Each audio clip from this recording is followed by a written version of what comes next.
Bismillah, alhamdulillah, wassalatu wassalamu ala rasulillah wa ala alihi wa ashabihi wa man walah sallallahu alaihi wa alaihim ajma'in. Amma ba'd.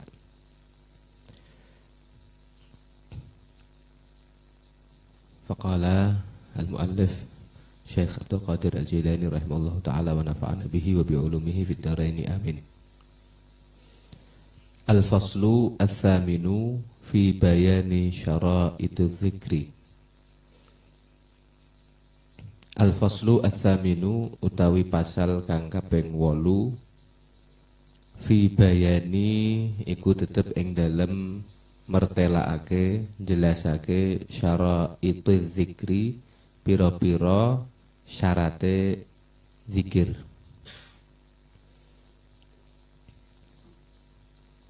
Prakondisi, langkah-langkah persiapan yang harus dilakukan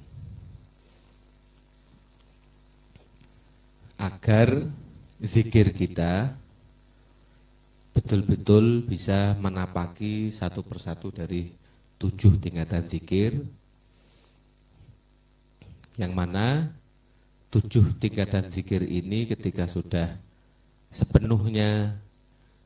sepenuhnya mampu kita rangkai menjadi satu kesatuan kesadaran yang manunggal, akan memunculkan jenis zikir yang disebut rohnya, daya dari zikir itu disebut tiflul ma'ani.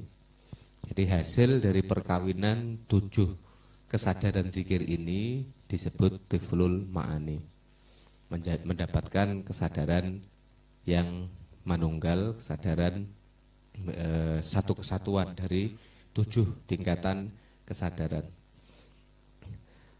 Kalau winganane sampun dipun rumusaken, dipun rumusaken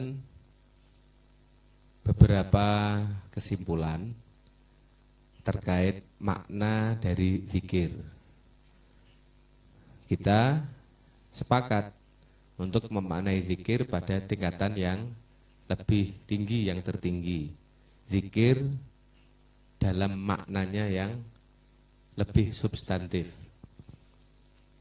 3 makna zikir yang sempat kita bahas pada pertemuan yang lalu. Pertama, zikir yang artinya menyebut-nyebut asma.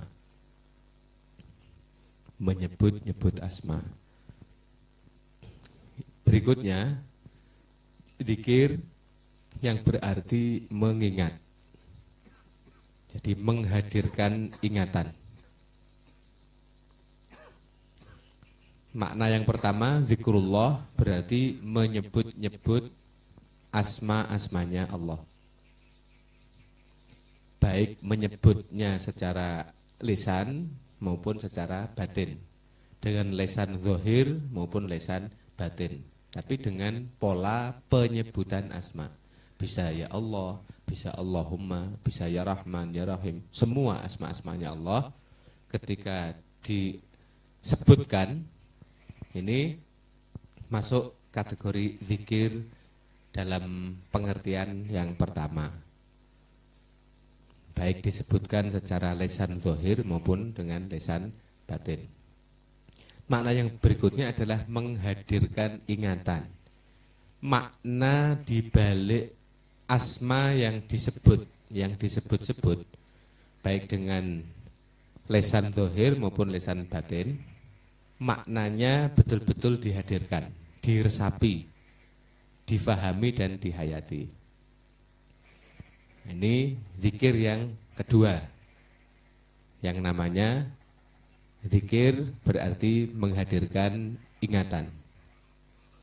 Yang ketiga, zikir yang artinya menyadari penuh makna terdalam dari setiap apa yang dizikirkan tadi. Zikir dalam arti kesadaran. Jadi sudah terpancari kesadaran yang menyatu dengan dasar hati dan jiwa kita. Itu zikir yang artinya al-hudur at-tam, Jadi kehadiran kesadaran diri kita yang total. Jadi bukan hanya di level makna yang bisa kita renungkan, yang bisa kita hayati, tapi sudah rasa di balik makna itu. Berarti ada zikir lafal, sebut saja begitu, zikir lafal yang disebutkan, ada zikir makna, ada zikir rasa. Rasa di balik makna. Tiga-tiganya perlu dilakukan untuk menapaki 7 tahapan zikir ini. 7 tahapan zikir selaras dengan 7 dimensi atau 7 martabat, 7 tingkatan dari wujud kita. Mulai wujud paling rendah, yaitu wujud raga kasar. Raga kasar kita harus kita zikirkan. Harus kita zikirkan. Jadi kabeh rogone, kabeh anggota badan, mulai teko kulit jaba sampai kulit jero, sak rambut-rambute, anggota-anggota badan, daginge, getahe dengan berbagai macam geteh, nah sing disebut amung raga. Raga kudu dimong nganggo zikir. Niki babagane zikrul lisan. Zikrul lisan niki mboten berarti hanya zikir lisan yang diucapkan secara lisan dohir saja, tapi juga lisan batin maksudnya. Panggonane nggih tengene raga, kabeh raga kasare awake dhewe kudu didikirno. Dilatih. Naik ke tingkatan yang lebih tinggi, yaitu ke nafas, masuk ke jiwa. Jiwa lapisan yang paling awal. Jiwa yang memiliki pesona, memiliki tampilan dalam bentuk tubuh juga, tapi bukan tubuh raga, tapi tubuh plasma, tubuh astral dari plasma. Nek cara wong Jawa ngarani ari-ari. Ari-ari itu kan gambaran dari sesuatu selaput yang tipis. Ya plasma ya mirip itu, gas yang mirip selaput tipis, di hari-hari. Nah, di hari-hari ini nafas hawaiyahnya didikiri. Itu tubuh plasma kita, tubuh gas kita, raga jine awake dhewe. Raga jine awake dhewe kuwi kudu dikirno.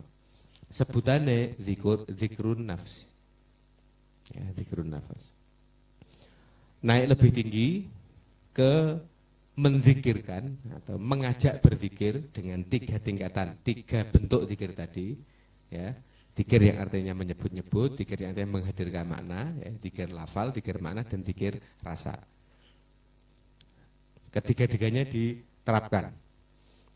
Naik ke zikir nafas nuraniyah, yaitu zikir qalb, zikir inti pada posisi tubuh cahaya kita. Raga malaikate dhewe. Raga malaikate dhewe. Mungkin nek cara Jawa sing disebutno kakang kawah awake dhewe kudu dizikirno. Munggah maneh ke ruh, tingkatan ruh yang pertama. Tingkatan ruh yang pertama yang kita terjemahkan dulu sebagai daya lah, ya. Daya spiritual, daya yang berhubungan dengan daya raga. Nyawane raga. Ora nyawa urip, tapi nyawane raga. Nyawa kemampuane kanuragan. Jantung iso bekerja dhewe, darah beredar, paru-paru juga bisa bekerja dengan sendirinya dan seterusnya. Ini membutuhkan daya.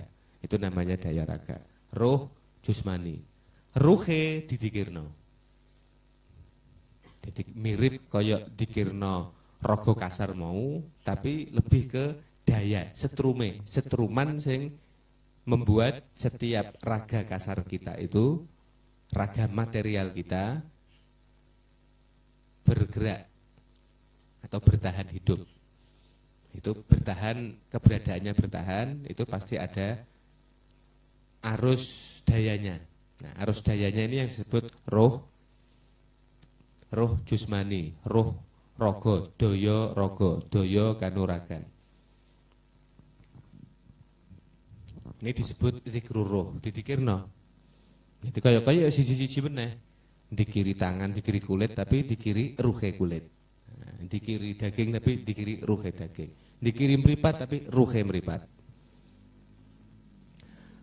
Masuk lebih tinggi lagi, level ke 5, yaitu roh sayaroni, daya urip. Berarti nyawa, daya hidup, daya irodah, daya karep, daya urip nyawa. Disebut tigrusiri. Ini tingkatan wujud kita yang levelnya pada tingkatan kelima. Artinya semakin dalam. Tingkatan semakin tinggi berarti semakin dalam dan dia semakin besar, semakin kuat dan semakin besar. Level ke-6 yang lebih dalam lagi adalah daya makrifat, daya pengetahuan. Wujud dari tingkatan-tingkatan wujud kita yang berupa wujud daya. Wujud daya kesadaran tertinggi, yaitu wujud daya makrifat. Disebut dikrul khofi, artinya samar. Terus puncak zikirnya ada pada ruh qudsi yang sering disebut sebagai sun, ya, sebagai sir tertinggi atau sun, mlebu ngene ing sun itu berarti mlebu tengene ruh qudsine, itu namanya roh tertinggi atau daya tertinggi.